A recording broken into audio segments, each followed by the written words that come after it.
Welcome to the Growing Your Business podcast. This is the show that dives into the big question, what's in it for me, for both the business and its customers? On each episode, we sit down with a business owner or leader to uncover their why, their values, and the stories that drive them to grow their business. This episode is sponsored by Russ Birch, commercial banker with Frost Bank in Plano, Texas.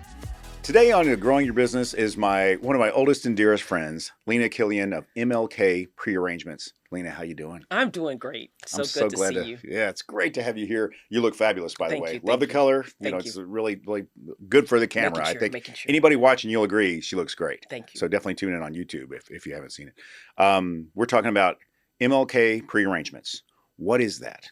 MLK Pre-Arrangements is a company that comes from the heart. It's a passion. I worked with the funeral homes for a long period of time and saw how they took care of clients, and they didn't take care of clients. It was more, if you have the money, we've got you. If you don't, we're going to push you to the side and send you off with your dead loved one and not send you to a place. Let you do that research. And so for me, I come from a background of caring about people, loving people, being compassionate, being empathetic, and that didn't roll right with my beliefs and how I am as a human being. So MLK comes from that. MLK, of course, my initials, Maybelle Lena Killion. Nice. And MLK, Dr. Martin Luther King. And pre-arrangements. I sit with you, pre-arrange your cremation, your burial for civilians and for veterans. Wonderful. Yeah. And so I imagine there's a lot of peace of mind for people who are planners. Yes. I mean, there's some things you can't plan for. Yeah. You know, the like surprise. The day of. The day of, right? Yes. But you can get ahead of it. Right. And so talk to me about the process there. Someone's raising their hand who's listening right now and say, I need this. Right. Tell me how they can get to you. So first of all, the process is fairly simple. I'll say that. It starts at home. And the conversation is husband, wife, children. Do you want cremation? Do you want burial? And what do you want that cremation or burial to look like? There are about 3 different steps for each one. For cremation, we're looking at, do you just want a direct cremation? Just go and be cremated. Do you want a cremation with your ashes present? Do you want a cremation with your body present for viewing and visitation? So that's cremation. For burial, we have the same options. A little bit more complex because we're dealing with visitation, how many days, refrigeration, all those types of things go into that. Right. But the client at the beginning of that gets to make those decisions. And so that's the beauty of working with someone like me in MLK. I don't work for one funeral home. Right. I work for 40 in DFW. Yeah. I'm licensed in Texas, Pennsylvania, Georgia, Illinois, California, Louisiana as of now. So It just keeps growing because of the heart that wants to help families help their families in different states. And hopefully we'll go further than that at some point in time soon. Sure. So, yeah.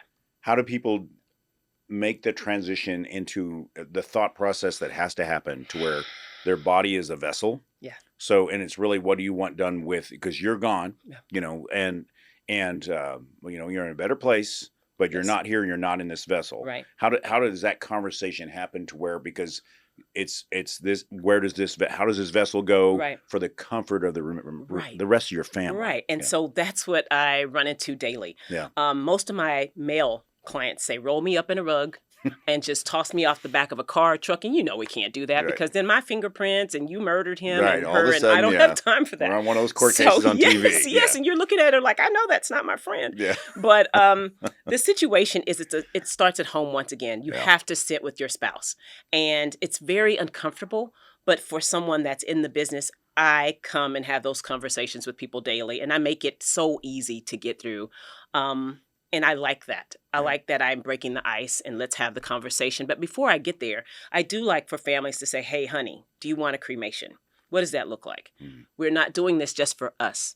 We are doing this it's a gift to your children. Yeah. It's a gift to your mother. It's a gift to your children as a parent. I had my mom sit through this process because I told her I refused to fight my brother and my sister in that room. Because after death has occurred, you have to go and check the arrangements, see if you have any arrangements. And if you're not, what's your process at that point? Yeah. And there's so much. It's tugging at your heart.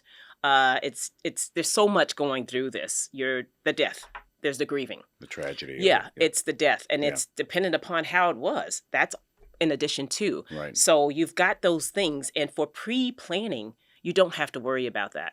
No matter what happens, when you go, you're gone, of course. And it's your family that you've had to have that conversation with, what does that look like for the family? Because once again, it comes back to us. We're not going to be there.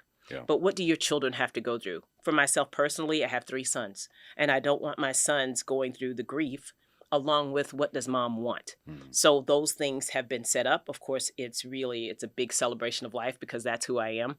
But it looks the way you want it to right now. Yeah. At this time before death occurs, because that's someone else's decision and it can be very, very difficult. So yeah, I would definitely say let's do this before time. Sure. And that's part of planning ahead. Yes. So tell me about the customer journey. Like you said, you invite them to have that conversation with their loved ones. When they engage with you, let's just, we all like a story. Yeah. So tell me about a family that was faced with, ideally it's not pre-tragedy as in they're preparing, but sometimes they're where they are. Just tell me about without necessarily naming names. So of course I won't do that. Okay. But I've dealt with several families to where, it's most of them, I will say, it's been a comfortable passing because they've lived, 80, 90 years. Their family loves them and they are just coming to lay them to rest. So that's what happens in the room. But before that, I work with families to say, hey, we want to go ahead. Dad and mom is like 64 or 74, something like that. Let's get on this. And so I'll go and sit with the family. They've already had that discussion. Are we a veteran, first of all? Yeah. And if you're a veteran, you have a different set of benefits, which is amazing, by the way. But we have those discussions with the family members. Go ahead and get the paperwork drafted to find out if they want 3, 5, or 10-year payment plans. This is what we can do on the side of the living. Mm-hmm. Once death occurs, you have to pay what they ask for at those funeral homes. Services must be you can't have a service unless you've rendered payment. Right. So that will not happen. They will continue to keep your loved one. Ashes, refrigeration, whatever that looks like for them, they will continue to hold on to them until you have made plans. And it's a sad situation to be in. Right. I'll say that. So one customer in particular, I remember him fighting in this process because he's a veteran. They know in their minds exactly how things are supposed to go. And I want that to be for every single one of them. But there is that you're in active duty and then you fall off and you're either retired or you're a veteran. Yeah. And those benefits switch with that process. Yeah. So I've got a gentleman that I've recently seen that said, no, I know I'm active duty. I know. I mean, I'm a veteran and I know I get everything. I don't have to pay for anything. How do we get this going? And I'm like, sir, no, you're not in active duty anymore. You're an actual veteran. They gave you a DD-214 when you were set free. Yeah. And that is what I need to get the process started with our veterans. Right. I need a DD-214. I sit there and I fill out an application for you. We submit that. They send you paperwork, but that is only one part of the process. The next part of the process is finding out, once again, cremation or burial. Where do you want that to happen? What funeral home do you want to use? And that's the beauty of what I do is I can say for a family, they want to use a funeral home in Mansfield. I've got 3 or 4 of those that we can reach out to. Mm-hmm. Fort Worth is what I'm dealing with a lot of families right now, 2 or 3. That might be based on someone that told them about a funeral home or the pricing structure. Yeah. So I introduced a couple the other day, as a matter of fact, to this family, and they were a little bit blown away with one compared to the other. So that was nice to know because you're sitting with someone that gives you options rather than you having to walk into each location and feel however you may feel. You might feel like we're just broke or we need some help or we need a second mortgage and all this type. It's not that serious. Right. Let's sit, let's talk, let's see where you fit. And I remember him telling me, I need to check this out.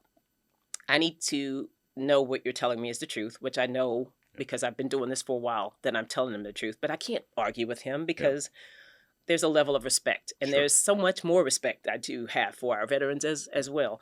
Mm. But I let him go, and he was adamant about trying to find out if this was his benefit or not. And then later I get a call from his spouse, not from him, saying, we are ready to move forward. He found out that what you were saying was right, and let's just go and do it. And so it really is, it can be a 20, 30-minute process when we're sitting together. Yeah. I just need, the basic information, your social, your address. I would rather tie everything to a bank account rather than a credit card. Yeah. I have one client that her credit card has been compromised 3 different times. Goodness gracious. At the same Walmart. Yes. At the same Walmart. You got to quit going to that Walmart. Yes, I was like, you need to either stop doing the Walmart card or stop going to that same Walmart or the same teller. Whatever's happening in there, you got to stop. But I come to you with everything. We have that conversation on the phone really quickly, or maybe even a Zoom.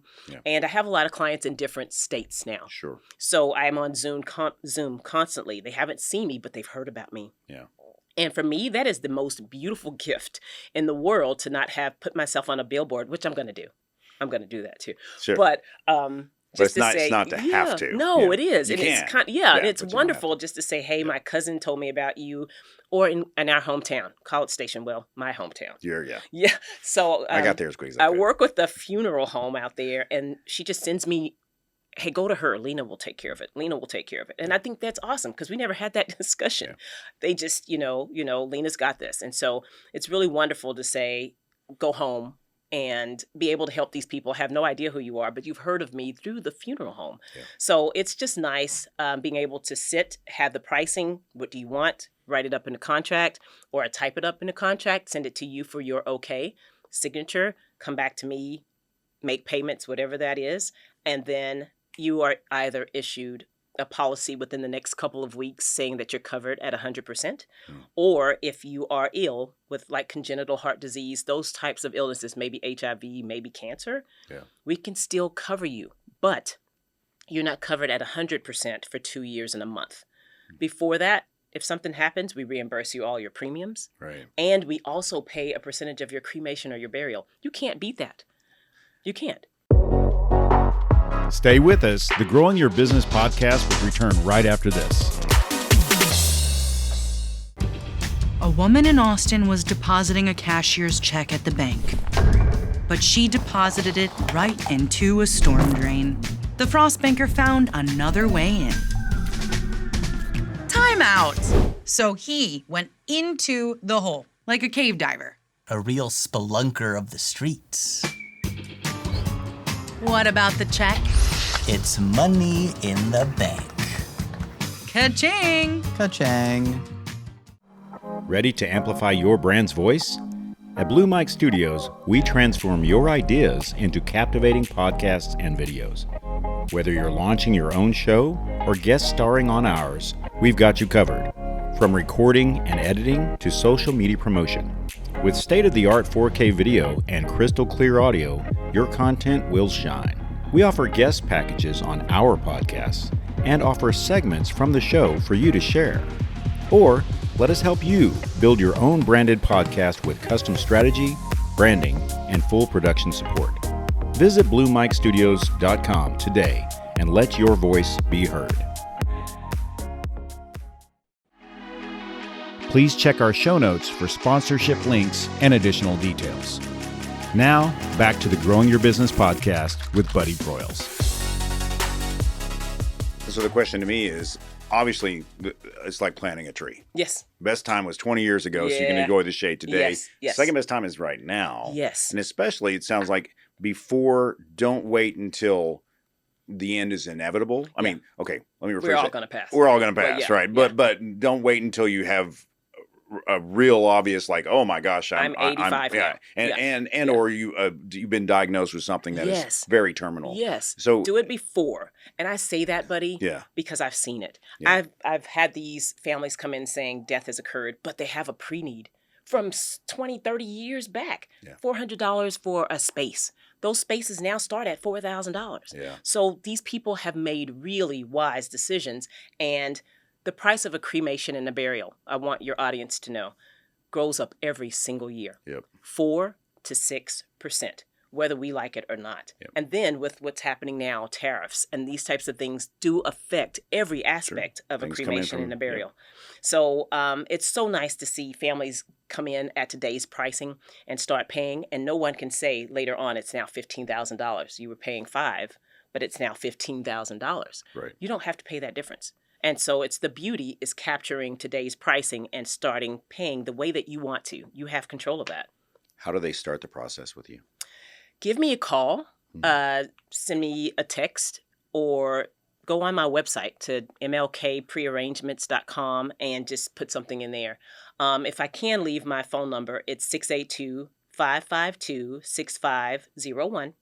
And I live in Fort Worth, Texas, but I'm always Zooming somewhere else, doing something else. Sure. And my passion is to make sure by the end of 2026, if I can, my goal is to make sure as many families as I can be in front of have that package with that red bow saying, this is a gift to my children. Yes. This is a gift to my spouse or to my mom or whomever that is, and they don't have to worry about that part It's anymore. a great way to see it. Yeah. It is a gift that you're paying forward. It truly because is. the anguish of, and I've lost someone in my family in the past 10 years, and it was abrupt, and then you're all scrambling. Where's the money coming from? Absolutely. What did they want? Who is the person who's deciding? Yeah. Because someone has to actually That's make a tough. decision. Very, very tough. And time is money in that situation. Yes, it is. You know, Most the definitely. clock is running in all And types of everybody's ways. mind is just on a different you speed, just- and it's so yeah. tiring, and it's daunting already because of the loss. Right.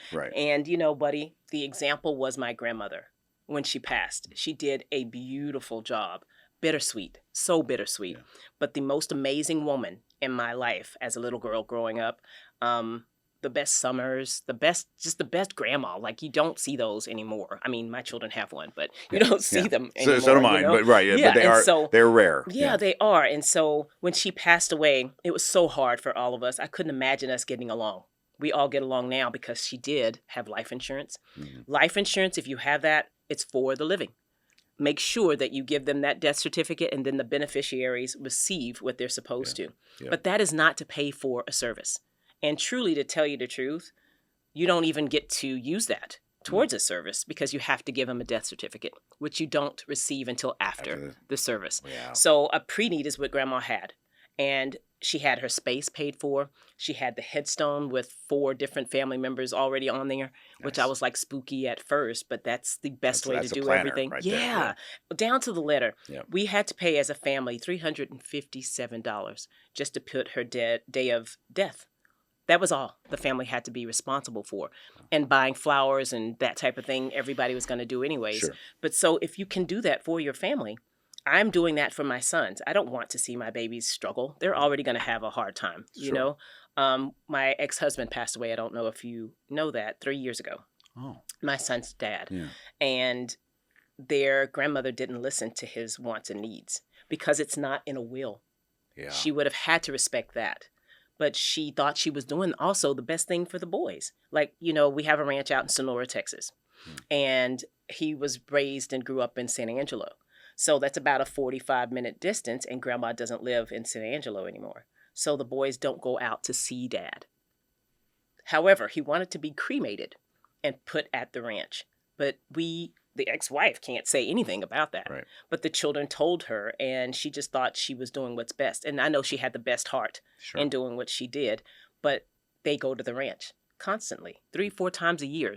They're out, you know, spending time there. And it would have just been nice to have dad To visit there. And that As just part of felt the good. experience. Yeah, exactly. Right. And so I know what they want. And I know that's what I want. I don't want the waste for me of the space, of all those types of things. I don't want a headstone or marker. I want my children to take me out to the ranch and place me there so I'm with them, you know? So. And it sounds like it's important to have these conversations with someone who is skilled like yourself that can take the time and just check all the boxes. Yes. Whereas, and leave so little up to, because up to chance. Well, not only that is, if you're having the conversation as a group, then everyone's feelings are addressed to the best of your ability, right? That therefore, it isn't. Then you can mourn the loss, but also celebrate the life, exactly, because it's not a tax on you emotionally, financially, it's and so the other tough. ways. Yeah, it's been very tough sitting in those rooms. I think so. In the funeral business, there's a pre-need, which is what I do, and then there's at-need, when a death has occurred. So most times when they would show up at my funeral, a death has occurred, and they're trying to make those arrangements feeling like they felt. And so I feel all of that, and I was as empathetic as I could. There was this one client, I will never forget her. because she was very cantankerous. You could just tell, just like full of like just strife. And I was like, good Lord, is that how you live every day? And it truly was until she met me. Yeah. And so she came in, and I think she wanted to pick a fight, and I was not going to let it happen. And her husband had passed away, Hispanic male, and she was female Jewish. But they asked me, the daughter's there, and they asked me, would you please, can we put that flag on his casket? And I was like, well, what flag? Because I had no idea. They meant the Confederate flag. Oh, goodness. Yes, sir. So on the end of that, what am I supposed to do? I have to put my feelings behind. Right. And I have to do what that client wants me to do. Yeah. So I did take a breath, and I said, we will do what you want us to do. And the funeral director sitting across from me was like, he's like, God, Lena, you're such a good girl. And then her daughter was like this, we're not doing that. And slugs her mom, like, we're not doing that. And so, for me, you have to learn, because it's not about you. It's about that family. Yeah. And then she would come up there and start in a ruckus at the funeral home, and they'd be like, Lena, you need to come out here. She's here. I was like, who is she? The cantankerous mom whisperer. They were like, the angry one. So I come out there, and she was just like a baby sobbing on my shoulder. Yeah. So you have to let these people just be who heard. They are. Yeah. And then at the same time, you really are being selfless. You are saying, gosh, does she really want this? Am I going to do this? I probably wouldn't have touched it. I would have had somebody else to do this. But there would have been a process to get her what she needed. And so she would come back and be like, can I speak to Lena? But everybody was scared at that point. I mean, they had a reason to be continuously. Yeah. But then by the end of that, she's like, would you like to sit in the car and have some tequila with me? No, because just in case you go a little too far with that little tequila, though. But I mean, these experiences that I've had have really taught me. And her husband did have a pre-need, and so she didn't have to come out of pocket with anything. Yeah, right. I just love what I do. There is nothing like that. And so there are people that call online. How do we do what you do? You should reach out to a funeral home and get involved with that, because I have learned so much. I have done so much to get where I am. And it's because of how I feel about people and me giving back to the community and wanting to help everyone that doesn't have $40,000 to spend on a funeral. Especially not in an emergency situation. No. Yeah. I mean, no. And so help those people get what they need, and they can afford it monthly, and it won't lapse. Those types of things are important to me. So if someone is interested in being a pre-need, I call myself a pre-planning specialist because I am a specialist in this field. If they are interested in that, then you have to go jump through hoops like I have. And so start with the funeral home, because I care. And there's something about that being different than sales. Yeah. I've been in sales for 30 plus years, dealing with people's families, dealing with their finances and their feelings, and them not knowing what to do after that person has passed. That's a whole nother bag of not sales. Yeah, you're guiding them. Yeah, and so I love it. I love what I do. I do not love death. Right. But I'm looking it in the face, and I understand what I have to do. And so I enjoy every aspect of it. That's great. Yeah. And you'd given your contact information before. Yeah. Just for everybody listening, or if you're watching, just scroll down into the show notes on whatever platform you're in, and her updated information is there. Even if it changes a year from now, we can update that. Yeah. No problem. So you'll always be able to reach out. I appreciate you coming on the show today. Yeah. Parting thoughts for anybody who's still scratching their chin. Yeah, what's going on. Yeah. I'd like to say, just sit with your family, have the discussion. I'm not jinxing you. I can't control anything. They can't control anything. This is all God for me. But just have that discussion. Get to the bottom of it with your family. Move on it. If you have a funeral home in mind, use them. But if you want to talk to someone like me that works for you, not for the funeral home, then reach out to me. I'm more than happy to have a conversation, and I don't charge for that. Charge for that. So it's just good to help folks. Wonderful. So, Well, thanks again for joining me on the show. It's great seeing you. You too. This episode was sponsored by Russ Birch, commercial banker with Frost Bank, Plano, Texas. Thank you for joining us today on the Growing Your Business podcast. Please see the show notes for links to our sponsors, our social media, and to learn more about today's guest.